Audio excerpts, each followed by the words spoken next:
O Jaya Radha Gopinath Radha Gopinath Radhe.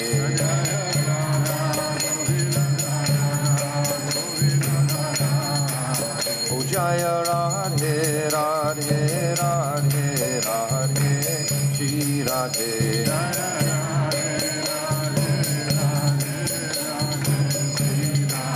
O Jaya Radhe Jaya Krishna Jaya Radhe, Jaya Shri Krishna. Jaya Radhe, Jaya Krishna.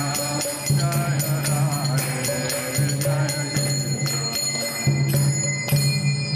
Jai Sachinandana Gaura Hari Ki Jai, Radha Gopinath Ju Ki Jai, Srila Gurudev Ki Jai, Sripad Bhaktivedanta Swami, Srila Prabhupada Ki Jai, Rupa Nuga Guru Vargya Ki Jai, Gaur Premanandi.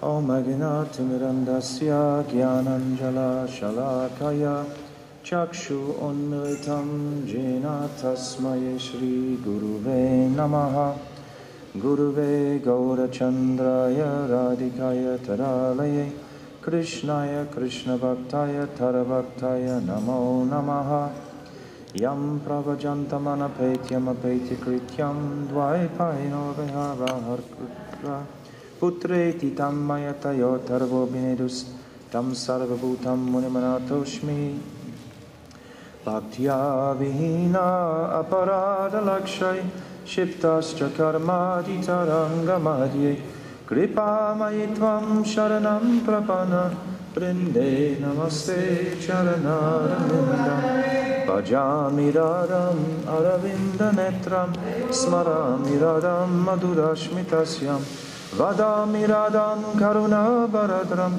tato mamanasti gatirna chapi. I first of all offer millions and millions of dandavat pranams unto the lotus feet of my beloved Gurudev, Nitya Lila Pravishta Om Astotaras Rashishimad Srila Bhaktivedanta Narayan Goswami Maharaj. And the same again millions and millions of times unto the lotus feet of our beloved Nitya Lila Pravishta Om Astotaras Rashishimad Srila Bhaktivedanta Swami Srila Prabhupada and all the Vaishnava and Vaishnavi devotees of the Lord. Dandavat pranams. So we've been progressing through this Siksastakam, and today we've come to the 6th verse. Yesterday was understanding my Swarup, Kinkara. Mahaprabhu is praying Ainanda Tanuja, that worship of Rajendranandan Sri Krishna. There are so many forms of the Lord in different moods. And Srila Gurudev in particular has emphasized who is our Ishtadev constantly. He's spoken about Mathuresh Krishna, Dwarkadish Krishna, Parthasarthi Krishna, so many of the incarnations, Ramchandra, etc. Actually, Srila Gurudev grew up as a Ram Bhakta, but his gifts to us were stressing constantly this understanding that Brajendranandan is Swayam Bhagavan, that he is the supreme worshipable personality for those wishing to enter into Braj. Gurudev sometimes described, he would quote from Jiva Goswami, like when we see the different stages of the moon is actually always full. There are 16 stages to the moon. So sometimes Krishna will advent as Nrsingadev, Kalki, Korma, Matsya, etc. So many different incarnations, Parashuram, Baladev, Buddha.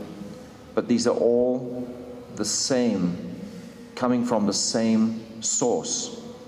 Just like we see many stages of the moon, half moon, quarter moon, etc. But it's actually always full. We can only see it. We can only see its partial manifestation. But in fact, it's always full. So all of these avatars, Matsya, Korma, etc., they are all actually full Brajendranandan, but they're only demonstrating a certain mood or bhav, like Nrsingadev is manifesting vira rasa, this fighting spirit, chivalrous spirit. And it's described that Matsya avatar is showing this vibhats, this mood of disgust, which is a gona rasa. So all of the avatars are showing a particular aspect of Krishna, but nonetheless, essentially they are all Brajendra Nandan Shri Krishna. So here, Mahaprabhu is emphasizing, Mahaprabhu is so compassionate to us when we consider the immensity of his compassion. He's giving us these verses. He's come as his own devotee to show us how to perform devotion. In Jaiva Dharma, it's saying in the Jiva Tattva section how Krishna, he comes in so many different forms, and finally he comes in Navadvip as his own devotee to show us how to perform devotion to himself. How much more munificent and compassionate can we find an avatar than Sri Satchinandana? How is it possible to find someone more magnanimous, Odarya? He's Odarya. He's exhibiting this mood of magnanimity to the jiva. And in this Siksastakam, when we go through very carefully, we see all of this mercy unfolding. We see the different stages of bhakti, which are relating to the different periods in the day, which are relating to the different couplets of the Mahamantra, even. And we're seeing all these stages unfolding very clearly. So today we've come to the stage of Bhav, this Anandam Buddhi Vardhanam. Yesterday it was the stage of Asakti. So now we're trying to understand, what is that Bhav? Is it so distant? Have I had nothing, no slight experience of what is this Bhav? So this morning we didn't discuss very much the symptoms of Bhav, because I've already discussed that when we were discussing that Anandam Buddhi Vardhanam. But this evening I want to read some verses and then come to a closer discussion on what are those symptoms again. So we're trying to appreciate what is Bhav. We understood this morning where it's manifesting from. Where does Bhav manifest from? Can you tell me? Where does it come from? Where is Bhav coming from?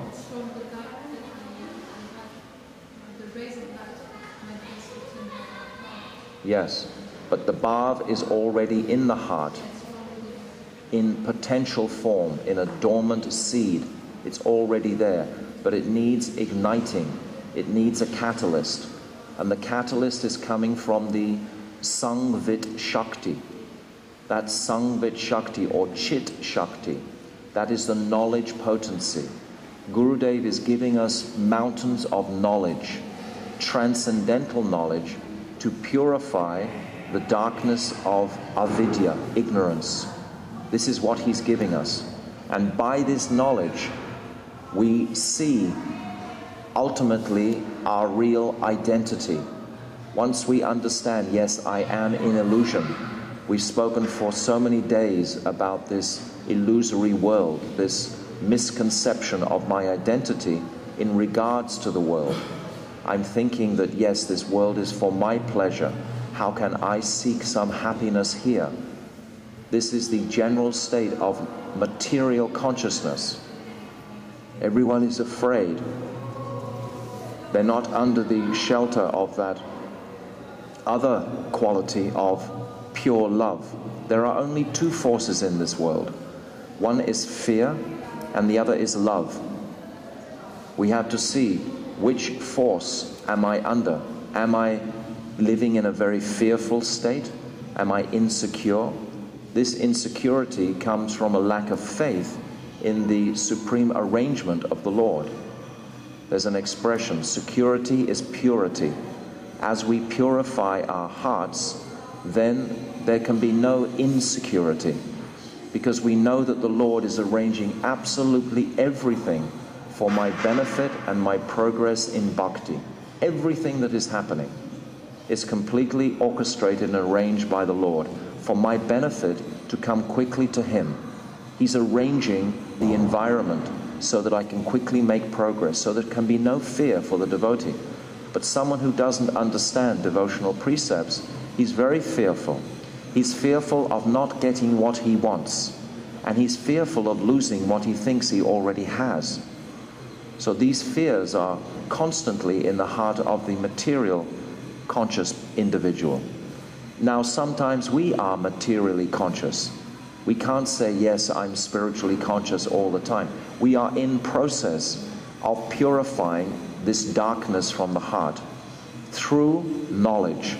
And Gurudev is giving us this transcendental knowledge, the Sangvit Shakti. It's pouring into the consciousness, and by the power of that Sangvit Shakti, which is coming from the Ishtadev of Baladev Prabhu, Nityananda Prabhu, this is Guru Tattva, it's coming from him.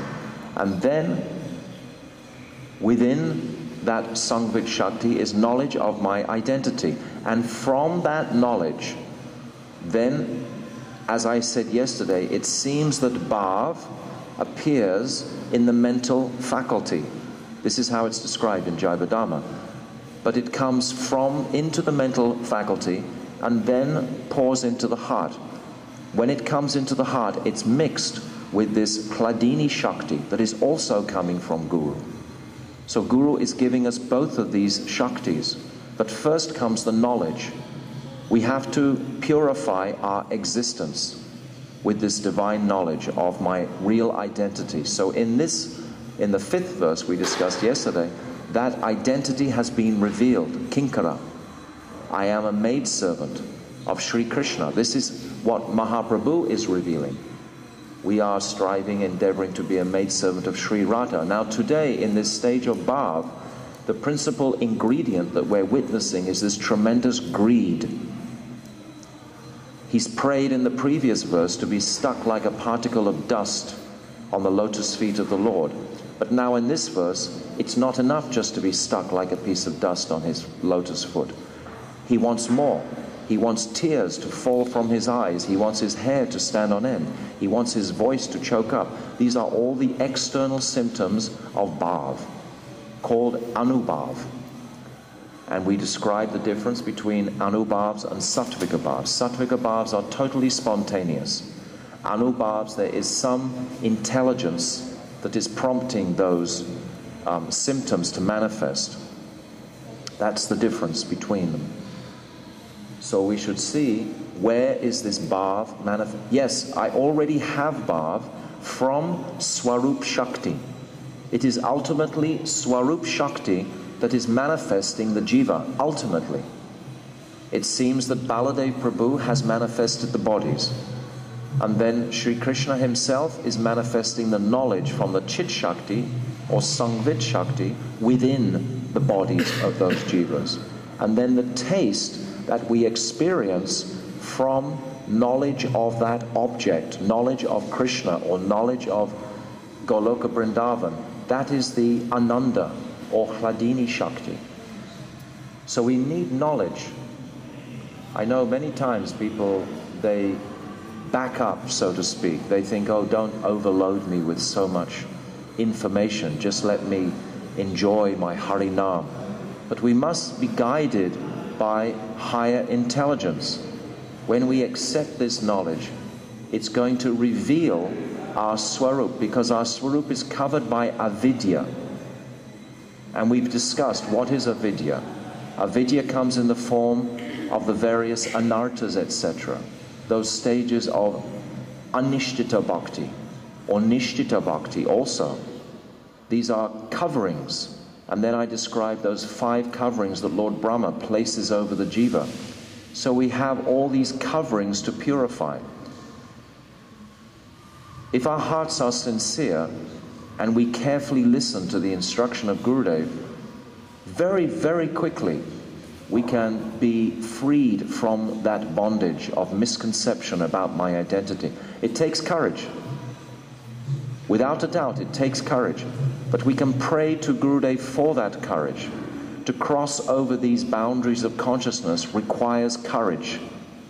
And there are always boundaries to be crossed. First of all, we're crossing this first one. of understanding my identity. And then my identity perhaps in two different aspects, as a Vaidhi-marg bhakta, following the various rules and regulations, and then as a Raganuga bhakta, performing spontaneous devotion. We go through different stages like this. So throughout this whole progression of the Siksastakam, it's giving us these different stages to contemplate, to examine, to carefully reflect upon. This is the gift of Mahaprabhu. So he's saying here, or Gurudev is commenting on the second verse, it's talking about the intrinsic nature of bhav. And the verse is translated as the first stage of prem is known as bhav. In this stage, sattvika bhav, such as the hair standing on end, tears, shivering, are slightly manifest.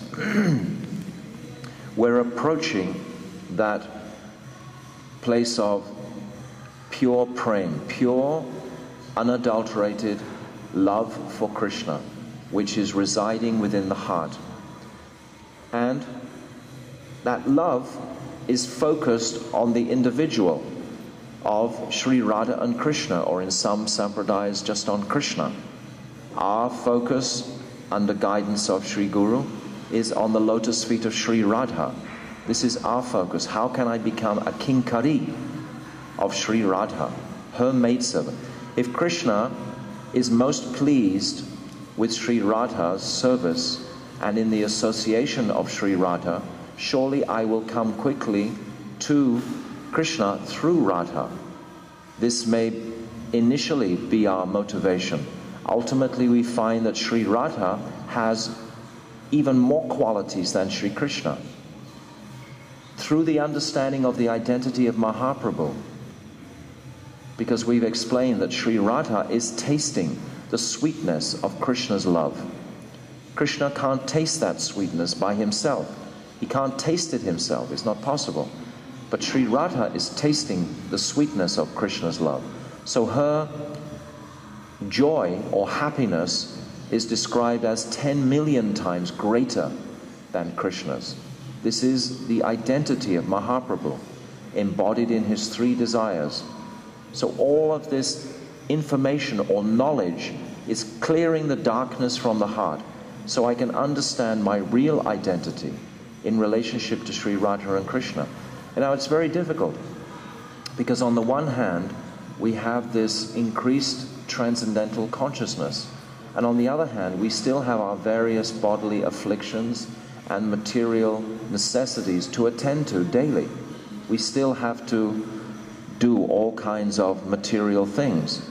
But if we're constantly trying to bring those material activities into line with the principal activity in my life, which is cultivating my Krishna consciousness, which is cultivating knowledge of my Swarup, and then, like in this verse today, this Nayanam Galata Shrudarya, this mood of bhav, what is the mood within my Swarup? What is within my Swarup? Not just a kinkari or kinkara, which is mentioned here, but what is the mood of that kinkari? This bhav, this exalted, exhilarating ecstasy of seva to the Lord, this mood of bhav, this is within the Swarup. So how to balance these two conceptions in our lives? Many, many times I meet devotees and they're very imbalanced. They know the spiritual aspiration, they know the spiritual path, but they constantly have to attend to the various material necessities. It's almost like we have two tracks. And many times I'm in conversation with a devotee, and all of a sudden we'll just jump a track in a second. It seems like there's a gap between my material activities and my spiritual aspiration. As we make progress, as we drink this beverage of Sri Nam more deeply, that gap closes until I become more situated in my real identity, then I am in this illusion state. While I'm in the illusion state, I tend to flip-flop. While I'm sitting, I'm hearing these topics, yes, I'm very much focused, yes, I'm feeling all those spiritual experiences.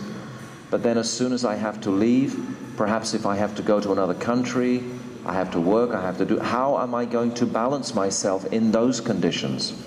We're looking for something that will give us some surety, some foundation, something solid.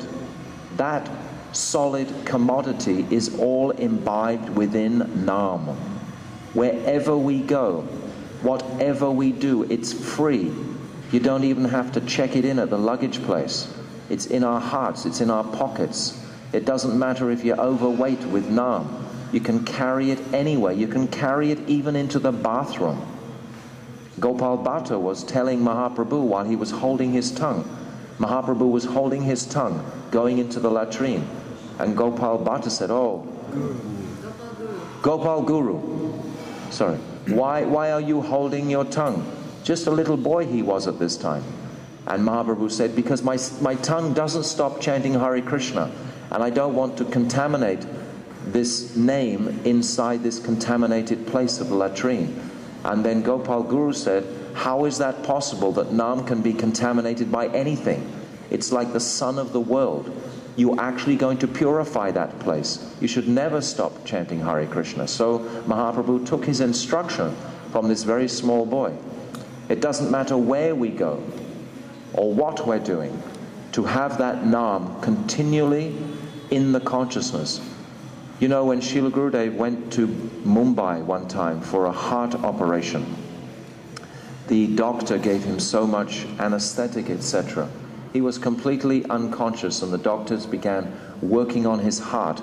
And while these surgeons were working on his heart, all they could hear was Hare Krishna, Krishna Krishna, Hare Hare, Hare Rama, coming from Gurudev's heart. Wait, it's before that. They put anesthesia and then they're waiting for him to, just completely stop. He never stopped. They went to the legal limit that they could give. What did she say? She's saying that she's heard a different story. I heard this one. She's heard that when they gave the anesthetic for Gurudev to have his heart operation, before the anesthetic kicked in, Gurudev was chanting, but he never stopped chanting the whole operation. Where is he going to be in a state where we can operate on him? But they did operate on him, and afterwards the surgeon was amazed. How come you never stopped chanting Hare Krishna even through this whole operation? This is the... Huh? They became his disciples. This is the condition of a Mahabhagavat. But try and understand what I'm saying. We all appreciate what I'm talking. Yesterday we were talking about this Tatashta Shakti, this marginal line that we all walk on daily. We're sometimes inclined this way, we're sometimes inclined that way. As we absorb ourselves more deeply, as more carefully we follow our practice, we come more to the side of Sri Krishna. But still we have this lingering material identity crisis.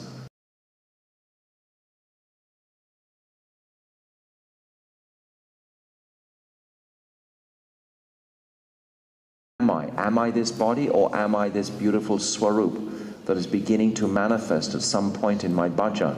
Who am I? So there's this gap. So that gap starts to close the more we take Nam. That as soon as we're chanting, like I described first thing in the morning, you chant Hare Krishna, that closes the gap immediately. Immediately we realize our spiritual identity, and then our actions in this world are never less than the mode of absolute goodness. Every act we're performing is in goodness. We never come to that platform of criticizing or being angry or being disturbed by the material environment. We're constantly, it's called stita pragyan. It's described in Bhagavad Gita. One time when we were working on the Gita, I asked Srila Gurudev, what is the nature of this stita pragyan? How is it? And Gurudev, at that time, he was sitting on his bed, he leant forward and he became just like a mountain, just like a rock, completely like boom, completely fixed. And he stayed like that for about more than a minute, right in front of me, just to show me this is the nature of stita pragyan, absolutely rock solid, fixed, immovable in the conception that he is a kinkari of Sri Radha, never moving. His consciousness was stilled. He let me see that absolute solid. Do you understand what I mean? It's called stita pragyan in the Bhagavad Gita, how it's described, that stita, completely fixed, pragyan, in realized knowledge. This is what it means. So we have this opportunity to develop this place of bhajan through our practice, so we don't have to suddenly jump into another world without carrying this Krishna consciousness with us. We maintain fully our awareness of the Lord's presence at every moment. This is covered, I think, on the 7th morning when we finish this Siksastakam. I want to speak one class on Advaya Gyan Paratattva, because actually I've missed it out as we've been coming through. And we need to know that particular tattva to realize that Krishna is present in everything, in every moment. Okay, so now Gurudev is commenting on that verse I've just read, that Bhav is also known as Rati, is considered to be the sprout of prem, which is fully blossomed state of bhakti. This is the fully blossomed state of bhakti. Bhakti means devotion. Devotion means service. Bhav, a special manifestation of Shuddha Sattva, is compared to a ray of sun of prem, and it softens the heart by various tastes. In other words, Bhav is the condition in which the heart melts as a result of cultivating activities favorable to Krishna. Krishna Anushilanam. So we should be very encouraged that my practice of my sadhan bhajan is going to culminate in the melting of the heart by a careful process of my sadhan. It will result in bhav.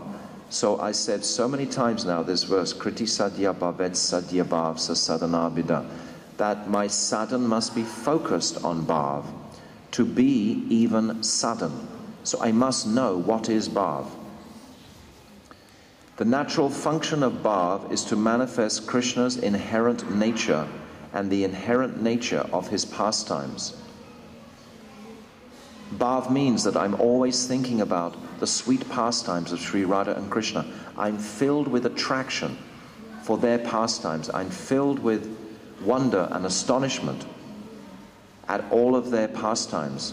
Living here in Gopinath Bhavan, surrounded by such powerful udipans, it's called, or stimulants, to remember Radha and Krishna's pastimes. We have Jamuna Devi just here. We have Imlital next door, where Krishna came to after he left Radha at Sringaravat, which is right on the other side next door. And then we have Sevakunj. Sevakunj is the yog pit, the final yog pit of the day. There are 3 yog pits in the day, 3 meeting places of Radha and Krishna, and all the Sakis and all the Manjaris. The first yog pit is in Guptakund, near Vrindavan, near Nandagaon. And the second yog pit is in Radhakund, this meeting. It's a beautiful arti, transcendental arti celebration. And the third is in Sevakunj. These 3 principal meeting places of Radha and Krishna every day. In the morning it's about 7 o'clock. It's after Nishanta Lila. It's in Prata Lila. Krishna's led down a secret staircase by Danishta Gopi. She brings him past Vrindakund to Guptakund. And there in Gupta means secret. And there in Guptakund, all these Sakis manifest. All the Manjaris manifest. Radha and Krishna on a beautiful lotus. A wonderful transcendental arti ceremony takes place at that time. They're performing arti with their eyes, arti with their bhavs, with their moods. This is how it's described. And then the second meeting is in Radhakund. Morning. So many aspects are happening during all these times. Time can expand, time can contract. These three yoga pits are the principal meeting places of the principal arti ceremonies. And this happens around about 7 o'clock, 6:30, 7 o'clock. It's when Radha is back in Jabad and she's preparing to come to Nandagan. The actual material time sequence of that transcendental, festival. So that happens before she goes to Nandagan? Before she enters into Mother Yashoda's kitchen. Yeah. And then in Radha Kund, and Seva Kunj is in the evening. Seva Kunj is around about the same time, between 6:30, 7 o'clock, something like that.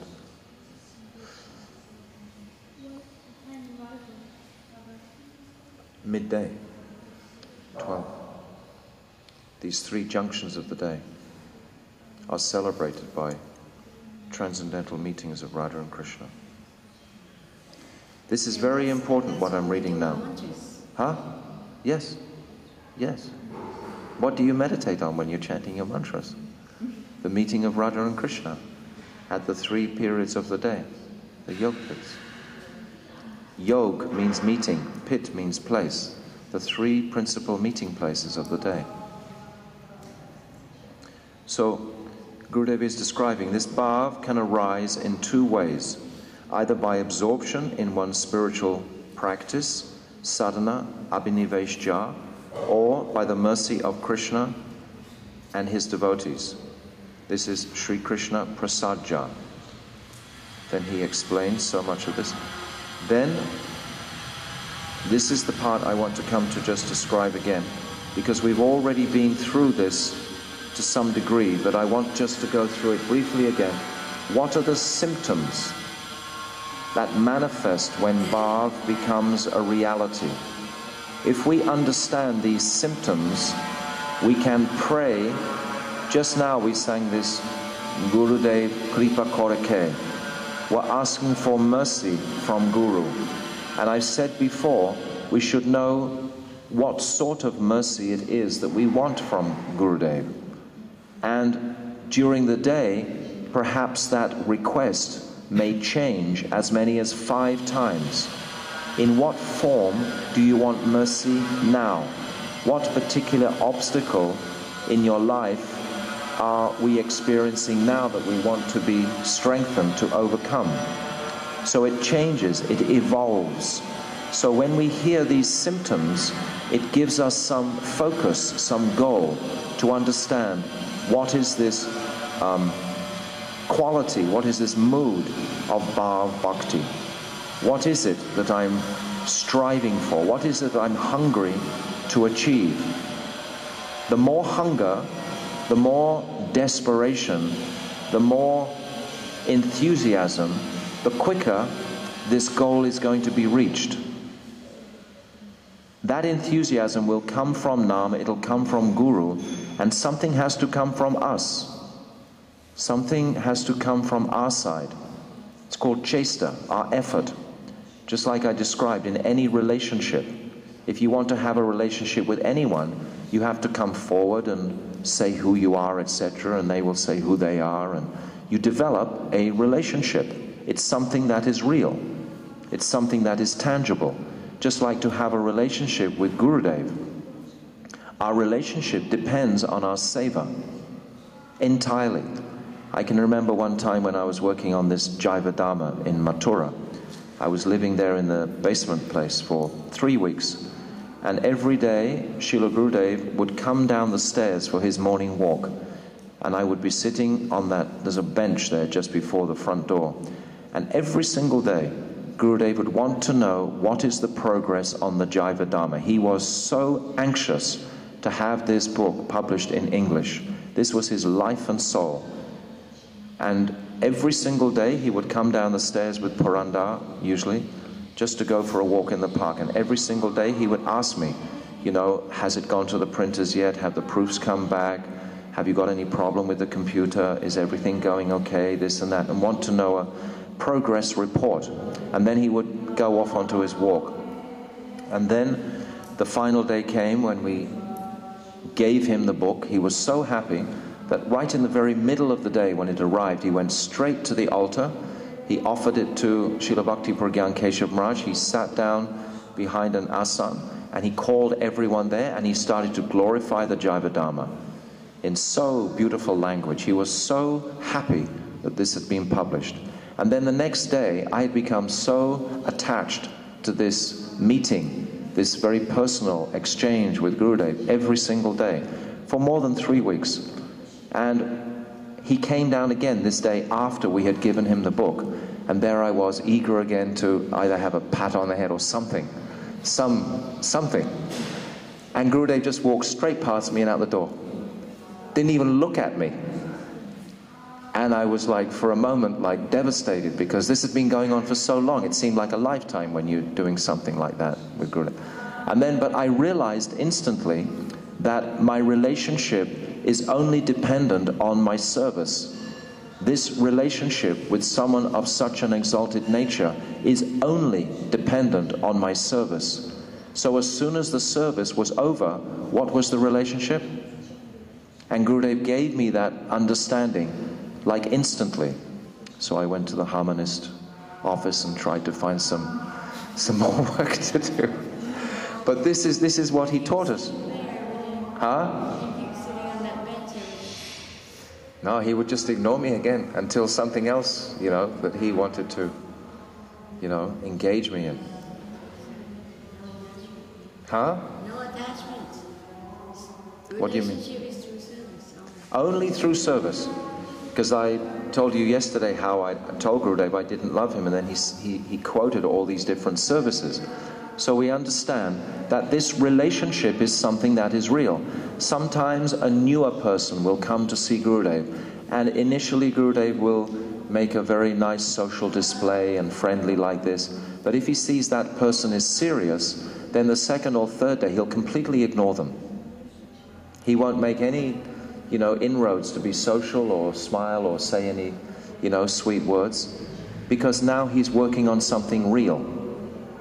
Sometimes devotees would come and they would kind of like expect to have a relationship with Gurudev, and he would crush that expectation. He will say, anything to discuss? If not, no need to be here. Yeah. But it was very real. It was a very real relationship. It wasn't something just imagined. If you come in front of the Mahabhagavat, the pure devotee, he wants something of value, something real. So this real relationship will manifest through our seva. Today, even Gurudev is no longer present, doesn't make the slightest bit of difference. His presence is so powerful here.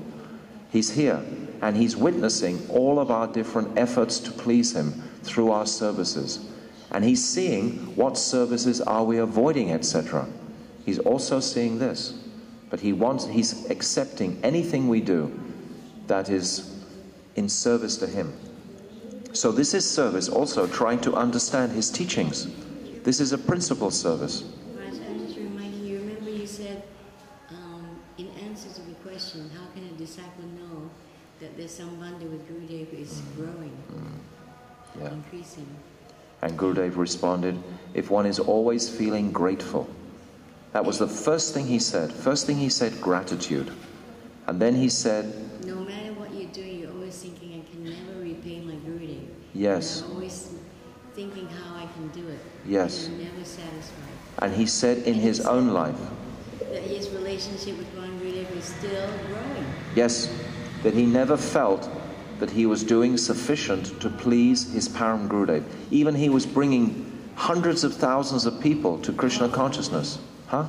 Our Bhagavan Gurudev, his Gurudev. Yes, Srila Bhakti Pragyan Keshav Maharaj, his Gurudev. You said it increased more after his Gurudev Yes. went into Nitya Leela. Because his understanding increased. Because when Guru leaves, he leaves great benedictions behind with the devotees.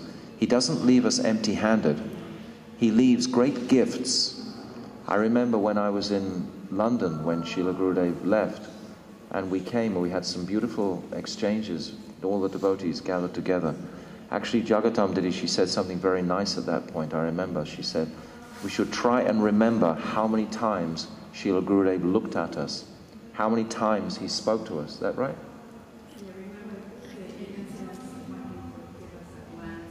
Yes. Yes, and try and remember all those very special moments. And it seems that Gurudev left something very powerful for each of us individually to go forward with. He gave us the key to his bank, so to speak. We could actually start to realize the jewels that he had given us. We may not have realized them previously while he was present, but as soon as he left, he wants to empower us. We are the second wave of his manifestation, so to speak. We are carrying his moods and teachings into the next century. He doesn't... Huh? You are his representative. We all are his representative. All of us.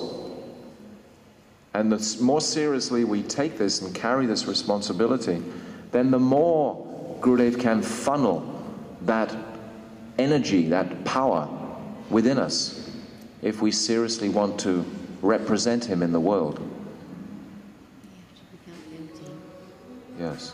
Let me read here. So remember these 9 qualities. Kshantiya, avyakta kalatvam, viraktiya manasunyata, ashabanda samutkanta, namagana sadaruchi, ashaktis tatgunakyane, pritis tats vishatestale. That makes 9 qualities that I've just said. So now Gurudev is going to go through each one. Kshantiya, when one remains calm and composed, although there is reason to be angry or restless, it is called Shantiya, forbearance. A sadhak naturally displays forbearance, as seen in the example of Parikshit Maharaj. Even after he received the curse of imminent death by Shringi, the son of a Muni, he did not become disturbed, but with a steady mind proceeded to hear Harikatha. So this composed consciousness in the mode of goodness, if my vision is fixed on pleasing Sri Radha and Krishna, automatically they will give me the strength to become composed. If I'm focusing on my own pleasure and trying to make some arrangement for my pleasure, I will lose that composure. It's true. We should see it in our lives. Do you understand what I just said clearly? As soon as we lose the focus of Radha and Krishna, we will at the same time lose that steadiness of composure. Avyakta kalatvam, we've described this many times, means not wasting time and always being absorbed in Hari Bhajan. This means whatever activity I'm doing, I know that I'm either doing this activity for the pleasure of Radha and Krishna and Guru, or for the Vaishnavas. But I have to be sure that what I'm doing is for the pleasure of Radha and Krishna and the Vaishnavas. I may get some passionate inspiration to do something, but I have to be sure that this will please Gurudev. If I just go off on some sort of, mental thing of my own, thinking, oh, this is going to bring pleasure to Gurudev, but no one else is thinking that, then perhaps it's not really going to bring pleasure to Gurudev. Because there's such a wide range of activities we can perform. So we constantly have to be in association. We constantly have to be referring to the other Vaishnavas and asking them, do you think this is the right thing for me to spend my energy doing this? We have to constantly be reconfirming what we're doing. You may suddenly think, oh, I want to open a restaurant, or I want to build a school for some children or something, or, make a goshala. It may not have anything to do with our progress in Krishna consciousness, but we may think, oh, this is doing a very good thing for the world. But actually, is it really what Gurudev wants us to do? We have to be sure of that and ask the other devotees to get confirmation. Okay, virakti. A natural distaste for material sense enjoyment is called virakti, or detachment. We discussed in the 3rd verse this tarora pi amanina manadena, amanina, this purity of heart rises when one is completely materially detached. And we explained in length about detachment. I spoke from the 11th canto that morning. Developing that mood of detachment. Doesn't matter how much you've got or how little you've got. It's the mood of how much attached we are to that. It doesn't matter the extent of our wealth. What matters is the extent of our attachment to it. A pauper can be very proud of his penny, so to speak, very attached to his small objects, whereas a wealthy person might be totally detached from all his objects. So it's not about what you have, it's always about how attached we are to it. We should be attached to the tools of our service. We can be very attached to that. If we have our computer, whatever, to do our publishing, etc., etc., we should take great care of that tool. We're using those tools for the Lord. We should carefully keep it well. Manasunyata, pride arises from one's high birth, social class, stage of life, wealth, beauty, high position, and so on. Manasunyata is the condition in which the heart remains free from pride, even though one may have all these qualifications. So we've spoken so much about this, how this mood of humility is fueling our bhajan. So this manasunyata means freedom from pride. Somehow or other, just like Srila Gurudev, he had every reason to be proud of the wonderful temples that he manifested through his potencies by so many books distributed in the world, such vast preaching on such a vast scale. I can remember one time when Srila Gurudev was just on his way for a world tour. So many devotees were around him, garlands, flowers, trumpets playing, big four-wheel drive was there, everyone there to see the beautiful festival of Gurudev's departure. And then Gurudev suddenly stopped and asked Madhav Maharaj for some money and went across and found the toilet cleaner and gave her 100 rupees, dakshin, amidst all of this. He didn't forget for a second, these other simple people. It wasn't like he became so bewildered by all the fanfare that he was receiving at that point. Remember when he used to leave Mathura? Used to be a big display, all garlands and everything, and flowers all over the four-wheel drive, and we'd come out with him all chanting, so many hundreds of devotees. And amidst all that, he would take the time to give a donation to a toilet cleaner. This is just one example. Gurudev was always showing this mood that he wasn't attached at all to this fruit of what was manifesting by his preaching, knowing that it was all his Gurudev's potency that was manifesting this. Then ashabandha, to apply one's mind very diligently to bhajan with the firm faith that Sri Krishna will surely bestow his mercy upon me, is called ashabandha, steadfast hope. And then samutkanta. Now, Gurudev is putting in one verse here from Raghunath Das, his Vilap Kusumanjali, which is translated as, O Varohu, Radha, it is rare to fulfill my hope as it is to attain an ocean of... I'll read it again. It is as rare to fulfill my hope as it is to attain an ocean of nectar. But I pass my days greatly longing to fulfill it. Now you must give mercy to this poor, unhappy person. What to speak of my life, everything, my residing in Braj, and even my service to Krishna is useless without your mercy. So this is his great hope, that Krishna will give him mercy. Ashabandha.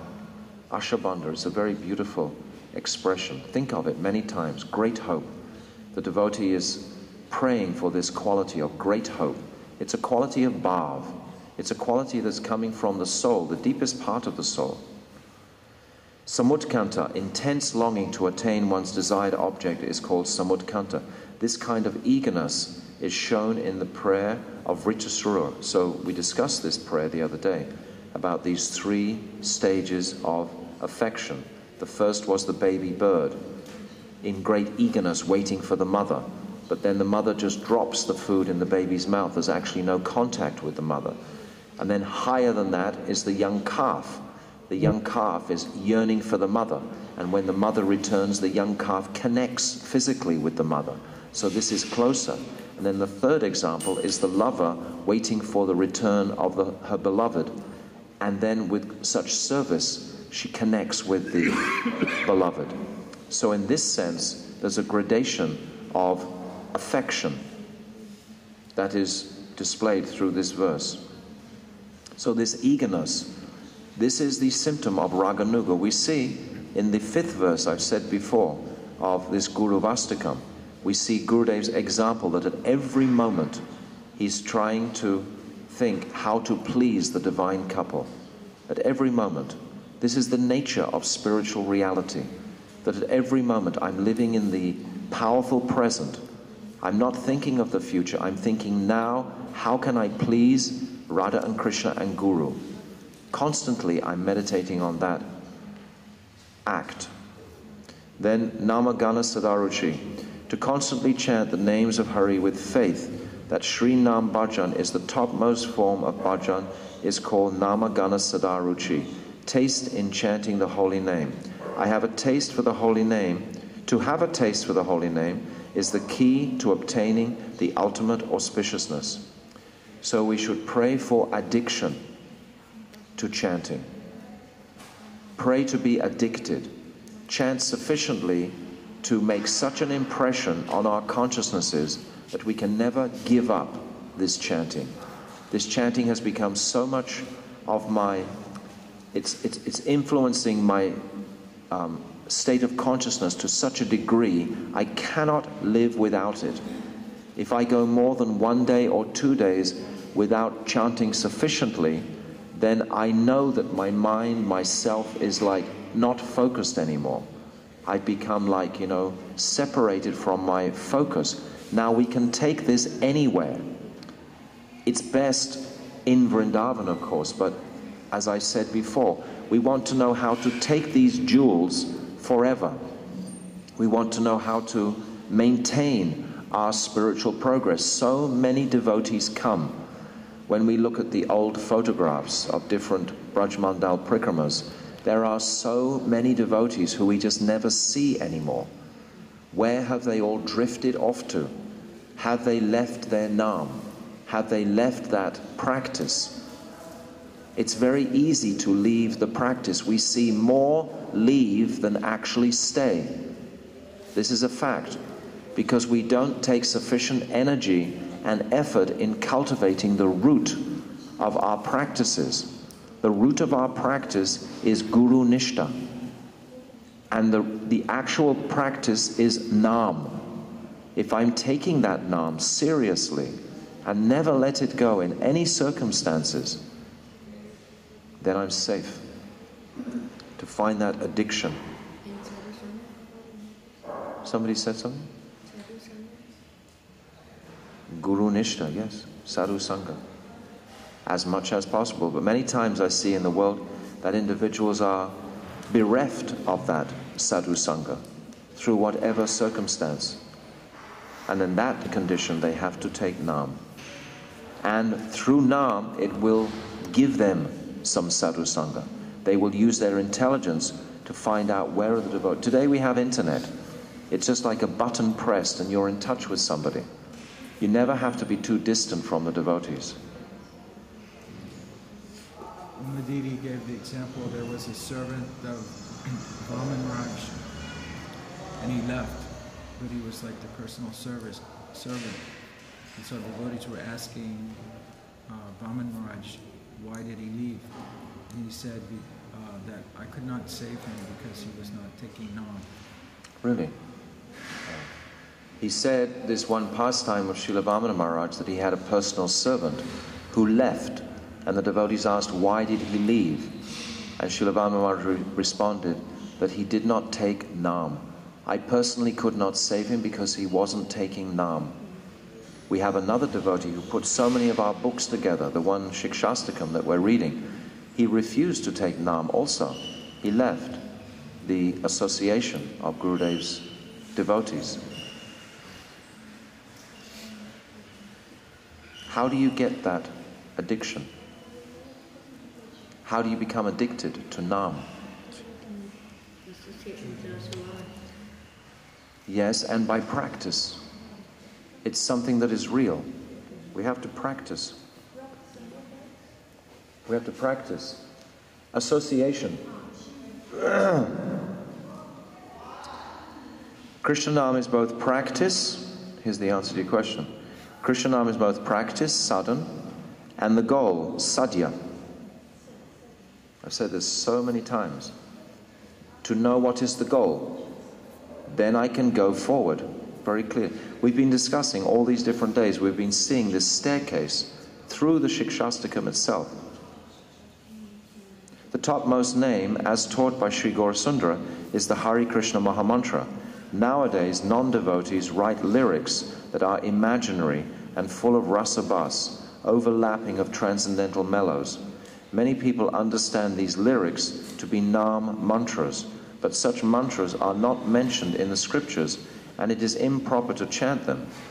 In other words, what is it? Hare Krishna, Radhe Shyam. What's that one? Nitai Gaur, Hare. Yeah, anyway. There are mantras that they've concocted.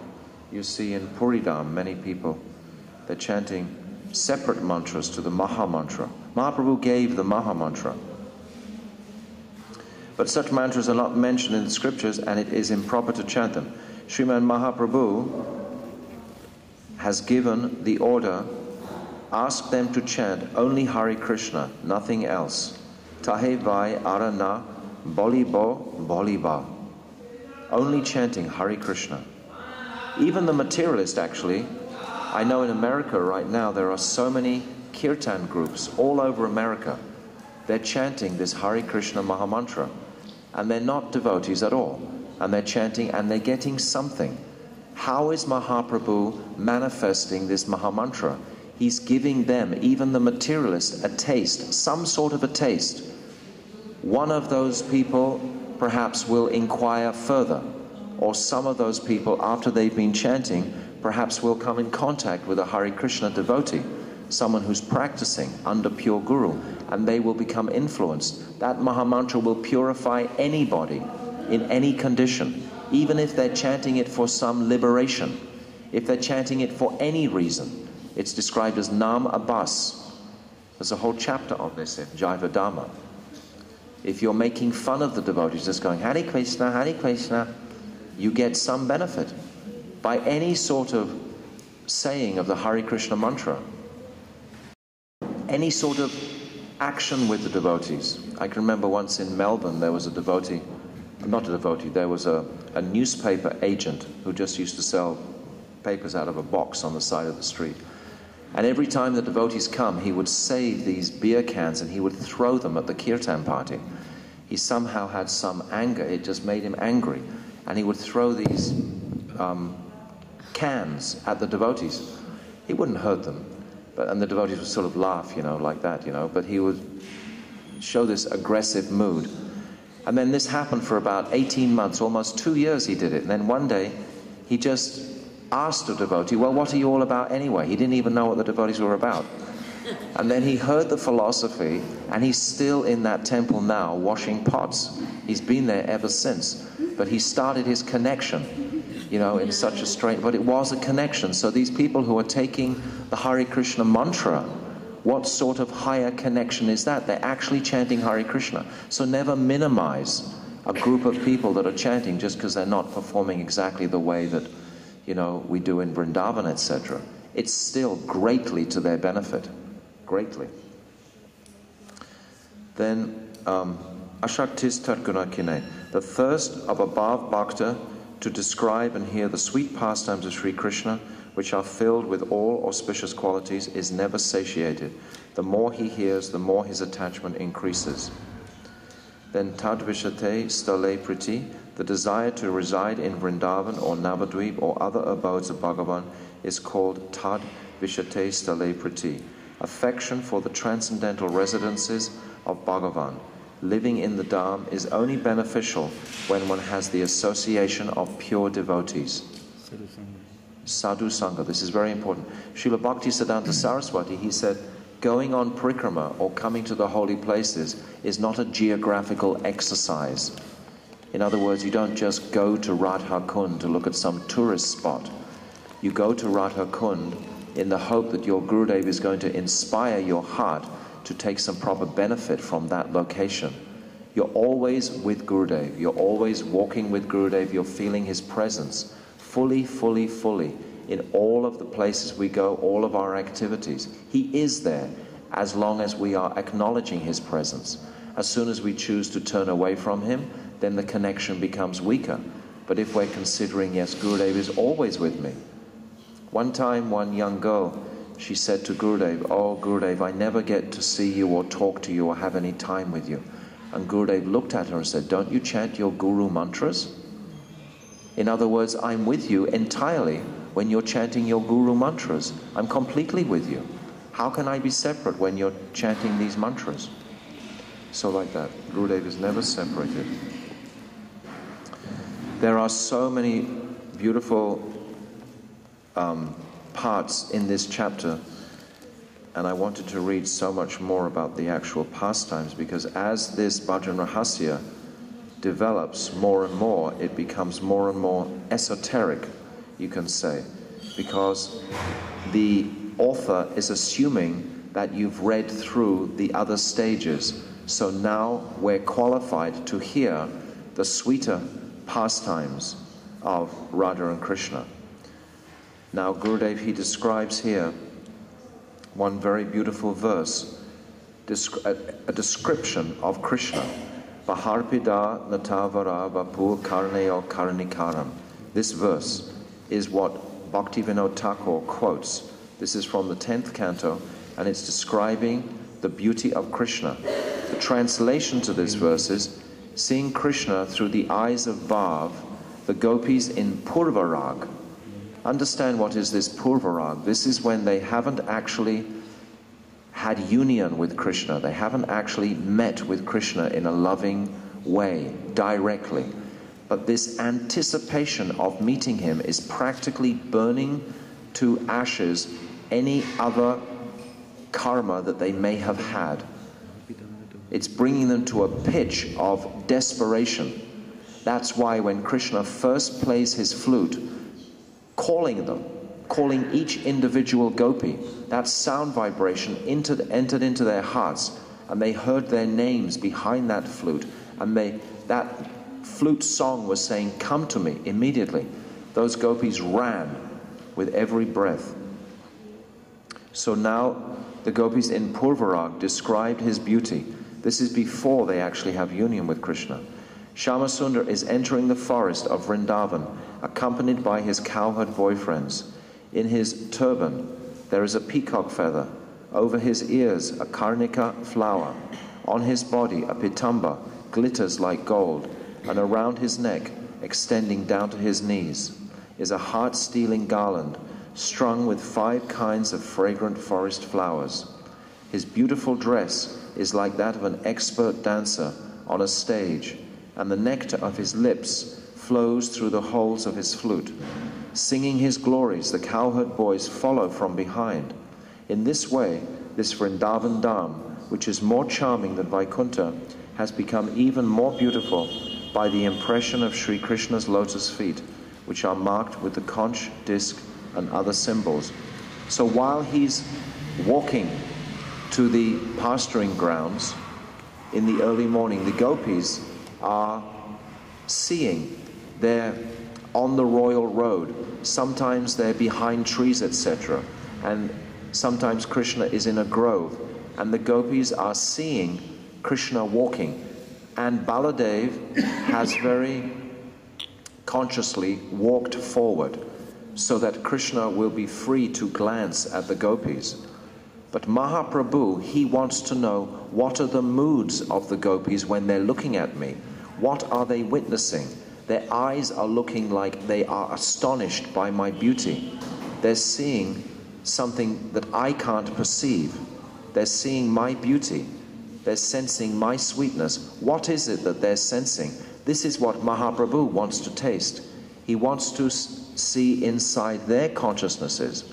He wants to see himself through their eyes. So this is what he's tasting in the pastimes of Mahaprabhu. Gurudev is commenting here. With this verse, Sri Shukadev Goswami, the crown jewel of all Paramahamsas, has drawn an amazing picture of the sweet form of Krishna that manifested in the hearts of the beautiful damsels of Braj when they heard the sound of his Venu. So this verse is described by the gopis. This is what they're seeing. They're seeing this. This particular verse is described as the roop, the form of Krishna.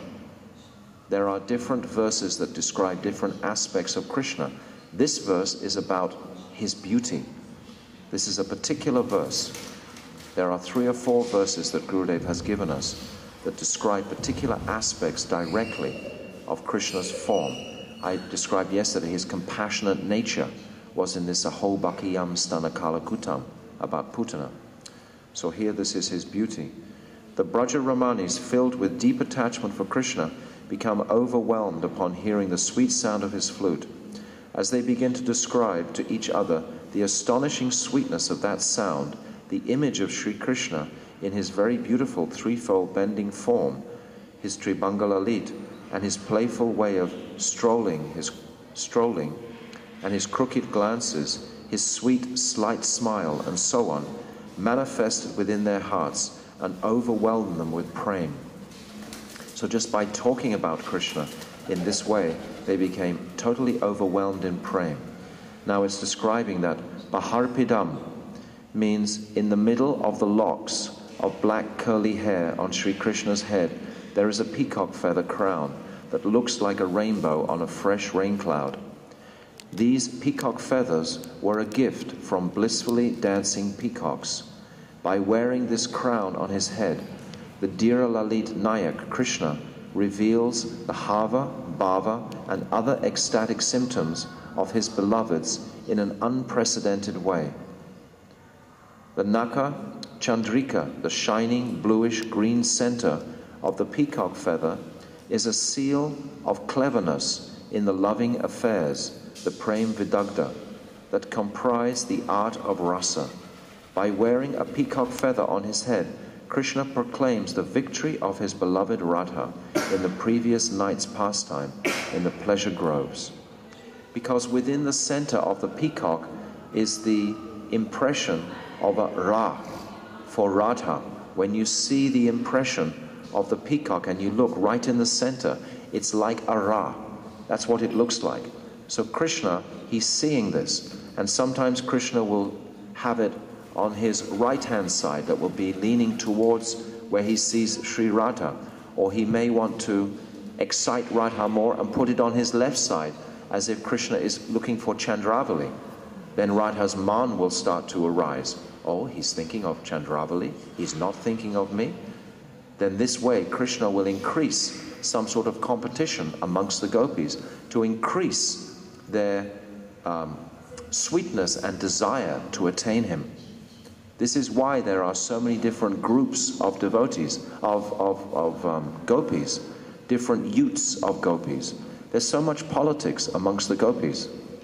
Actually, it's a whole minefield of difficulties sometimes that Radha has to negotiate. But this is all to increase the greed. It's all to increase the sweetness. It's nothing material whatsoever. You said the Ra, is it like a letter? Yes, that's what I understand. Inside, when you look at the peacock feather, you see the very center of it. There's an impression. It's like a Ra. It's very faint. Sometimes it's subtle, sometimes. But it is like a Ra. Gurudev has explained it like that. So you remember how the peacock feather came to be on Krishna's crown? The peacocks were dancing so beautifully to Krishna's flute, and then they wanted to reciprocate with that beautiful flute player. So they left some of their beautiful tail feathers behind. They were wondering, what can we give? We have nothing. So they left some feathers. And Krishna, just in the dust, Krishna very carefully picked it up, dusted it off, and he put it on the highest part of his body in honor of those peacocks. They were so pleased that he has reciprocated with our gift like that. Then this nata-vara-vapuh, even the art of dancing, nritya vilas, is defeated by Krishna's playful way of strolling. Even when he's strolling, it defeats dancing. Shyama Sundar, the best of dancers, is the personification of the highest sweetness, which is beyond comparison. When accompanied by his cowherd friends, he follows the cows into the Vrindavan forest. His lotus feet dance on in his own natural style, which shames the art of dancing itself. At the same time, his jeweled ankle bells, golden-colored pitamba, waist bells, and the Vajayanti mala on his chest also dance. His fingers, too, dance upon the holes of his flute in a unique manner. Krishna's two eyes, which defeat the beauty of the restless movements of kanjana birds and baby deer, also dance with various expressions. So this dancing we are hearing about in Sri Krishna. What to speak of the dancing of the gopis? What to speak of the dancing of millions of gopis? One time, when they were taking a rest in the Rasa Leela pastime, one gopi stood up and she did the most remarkable dance for everyone. It was so fast, everyone was astonished. And then another gopi, Lalita, she got up and she did exactly that same dance, but with even more inflections in it. And this just astonished everyone. But then Sri Radha, she stood up and she danced that same dance, but at such speed that her ankle bells and none of the bells on her waist had time to ring. Every time the bell went that way, it went back. It didn't have time to resound against the side of the bell. It was in complete dead silence that she did this astonishing dance, which was so fast like lightning. But we should understand that all this sound of their dancing and that mood of their dancing is embodied by Sri Chaitanya Mahaprabhu. When Mahaprabhu is dancing in the Rath Yatra festival, he's dancing with the same moods as millions of gopis. All of these dance motions are embodied in the body of Chaitanya Mahaprabhu. That's why it's so astonishing, because he's dancing with the mood of millions of gopis. Sri Radha represents millions of gopis. He's dancing in a mood of Sri Radha, and there are millions of gopis also dancing. So Chaitanya Mahaprabhu, when he dances like a million gopis. It's so astonishing and attractive that it melts the heart of everyone. It melts everything. This is described. His makara-shaped earrings, his black curling tresses, and the peacock feather adorning the top of his head also start to dance. Thus he himself is the unequaled expert dancer, nata-vara, and every part of his body is also nata-vara. How amazing description of Krishna. Every aspect of his walk is a dance. It's describing.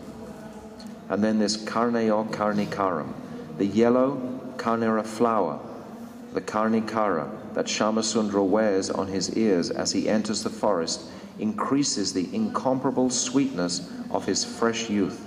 Rasik Shekhar Sri Krishna wears only one karnika flower, sometimes on his right ear and sometimes on his left, thus demonstrating his carefree, intoxicated youth.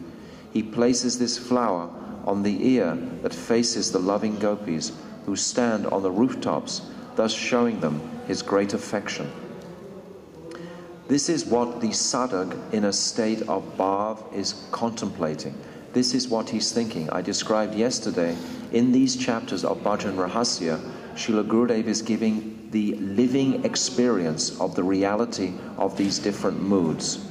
He's not just making it in words, he's giving us a deliberate experience of the sweetness of Krishna. By hearing these descriptions, it must melt the heart. Some shadow of this mood must come in the heart of the hearer. When we're reading this in front of Thakurji, in front of Radha Gopinath, in the association of devotees, it must have some effect on the heart. This is the purpose of this bhajan rahasya, to carry us into bhajan.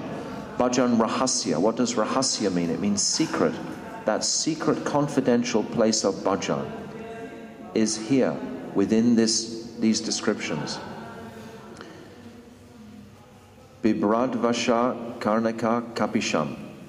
So Natavara, Shamasundra's body, whose dark complexion defeats the color of fresh storm clouds, is adorned with a golden yellow garment, pitamba, which resembles lightning against a thundercloud. By covering his body with the pitamba, which is similar in color to the Braja Gopis' golden complexions, he expresses how he feels when being embraced by them, thus revealing his deep love for them. On his very broad chest, the Vajayanti Mala, made from 5 kinds of flowers, swings gently and sweetly. Seeing this, ever fresh waves of emotion surge in the gopis' hearts. These 5 flowers are like 5 arrows released by the gopis that pierce each and every part of Krishna's body. So Krishna is receiving their powerful glances. Understand, the gopis are very tender-aged young girls. In the body of a tender-aged young girl, their hearts are so soft and fragrant. They're so uncontaminated by anything that may happen in later life. So in this environment of their heart, they're able to fully drink the sweetness and beauty of Sri Krishna, and then they reciprocate so beautifully. Randran Veno Adara Sudaya Payanam. When Sri Krishna covers the holes of his Venu with his fingers, puts it to his tender bud-like lips that defeat the beauty of ripe bimba fruits, and gently blows into it, a sweet sound pours from the holes that infatuates the entire world and enchants all moving and non-moving beings. The lifeless Venu becomes alive and stirs the gopis' hearts. You have to go soon. It's 5 to 6. Stimulating transcendental lust within them. Moreover, when the gopis see that the Venu is enjoying their wealth of the nectar of Krishna's lips right in front of them, even though the flute is male, the sanchari bhav called jealousy arises in their hearts. Krishna Priya takes such good care of her girls. She doesn't want them to leave later than 6 o'clock so that they can reach the temple there. She's very... You also? You're not a young girl though. Oh, you're going to escort them. Very good. We should stop now. It's 2 minutes to 6. Yes, yes. So in this way, Shyamasundara plays his flute as he enters the pleasant forest of Vrindavan. So this particular chapter 6 is packed with these beautiful, beautiful descriptions of the experience of Bhav. So Gurudev has given us this for our meditation while we're taking name. So our gratitude knows no bounds that we have such a compassionate Guru who will give us such sweet katha for our well-being and welfare for the rest of our lives. We can read this chapter every day for the rest of our lives and it will always seem fresh and new. Can I ask the question about during Kartik, Tirtha Maharaj was talking about mantra upasana and swarastika. And even when you spoke, you had mentioned how he was speaking about it so much. In reference to that, he always, I was reading, I forget where I was reading, but it says one mantra, one pastime. So I was asking him about that one time, and he always, even when he was speaking, he always gives his Divya Ranya, Divya Mad. That verse in the... Barhapidam. No, Divya Ranya. I don't know that verse. It's in the beginning of the songbook when we go through all the... He gives one of those verses. But what exactly does it mean, mantra upasana, one verse, one pastime? It means that my mind is only focusing on a single pastime. But for Swarasiki, this is described as a higher form of meditation. This is clearly seeing the entire embodiment of Krishna's pastimes. Can we discuss this tomorrow? Because it's a big topic. It's a very, very sweet topic. I want to talk about this because it's very important. Actually, the verse tomorrow discusses this in the commentary here in the Bhajan Rahasya. So we'll discuss this mantra upasana and swarasiki.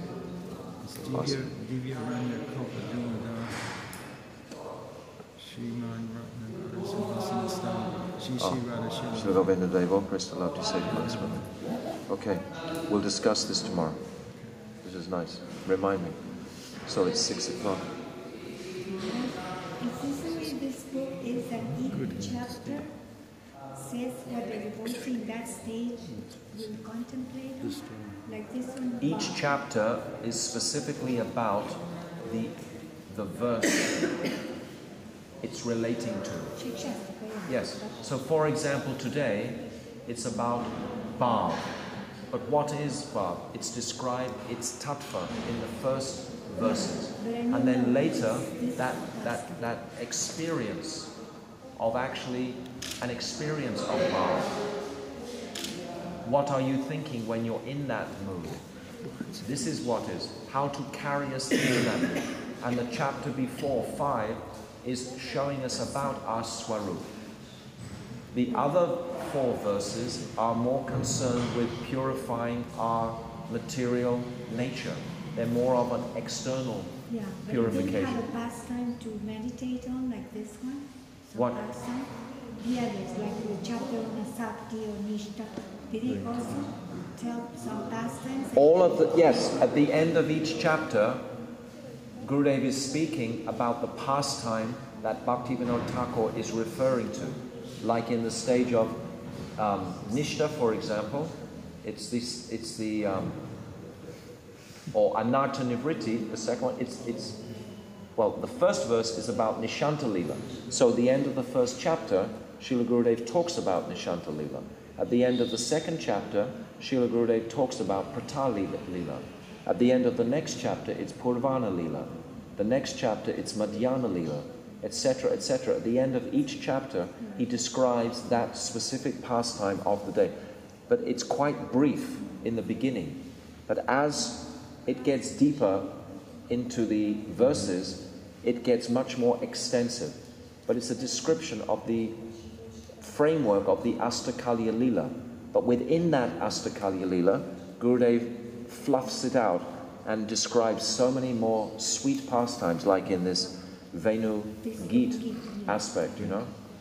So he's opening now. But in every single chapter, it's relating to the yama, the time of the day, yeah.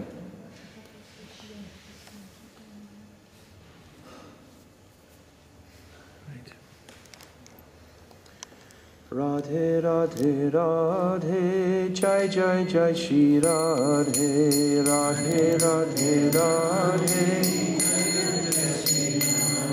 O Radhe Radhe Radhe Jai Jai Jai Shri Radhe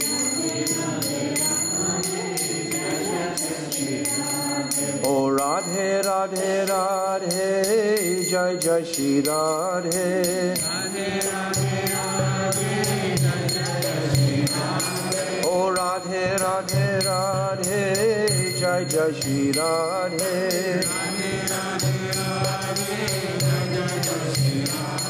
O Radha Ramana Hari Govinda Jaya Jaya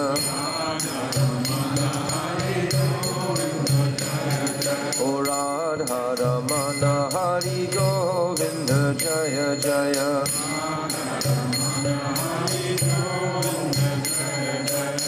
Govinda Jaya Jaya Gopala Jaya Jaya O Govinda Jaya Jaya Gopala Jaya Jaya O Radha Ramana Hari Govinda Jaya Jaya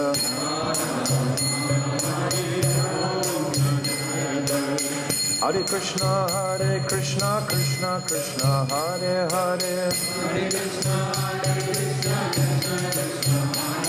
Oh Hare Ramo, Rama Ramo, Hare Hare. Oh Hare Krishna, Krishna Krishna, Hare Hare. Oh Hare Ramo, Rama Ramo, Hare Hare. Hare Krishna, Krishna Krishna, Hare Hare. Hare Krishna,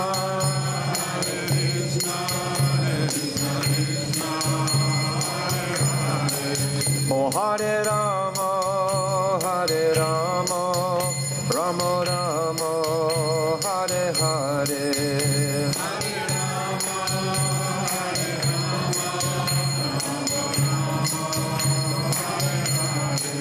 Oh Hare Krishna, Krishna Krishna, Hare Hare. Hare Krishna,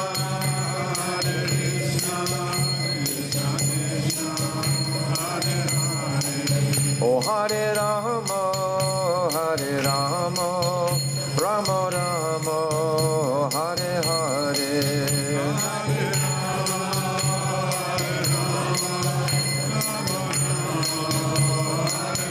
Nitai Gaura Hari Bol, Hari Bol, Hari Bol, Gaura Hari Bol.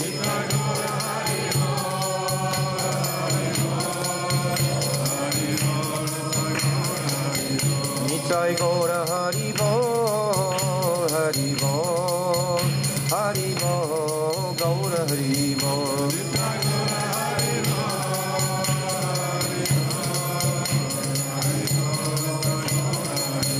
Jaya Sakshi Nandan Jaya Gaura Hari, Sakshi Nandan Jaya Gaura Hari.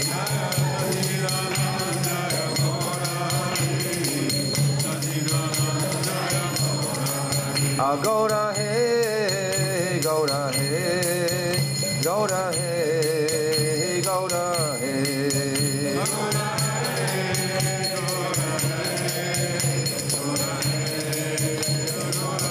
Jaya Radha, Gopinath Radha, Gopinath Radhe.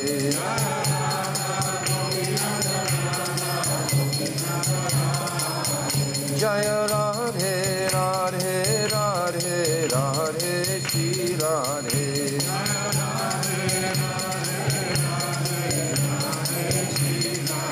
Oh Jaya Radhe, Radhe, Radhe, Radhe, Shri Radhe.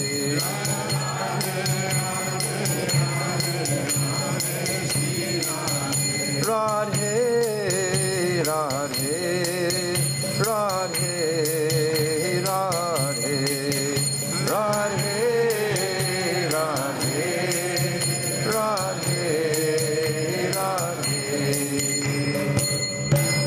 Shrimati Radharani Brishabhana Nandini Brajeshwari Ki Jai. Shri Gopinath Ju Ki Jai. Shri Sachinandana Gaura Hari Ki Jai. Ananta Kota Vaishnava Vrinda Ki Jai. Srila Gurudev Ki Jai. Shri Bhajan Rahasya Ki Jai. Gaur Premanande Hari Hari Bol. Vancha Kalpatarubhyascha Kripa Sindhavescha Patitanam Pavanebhyo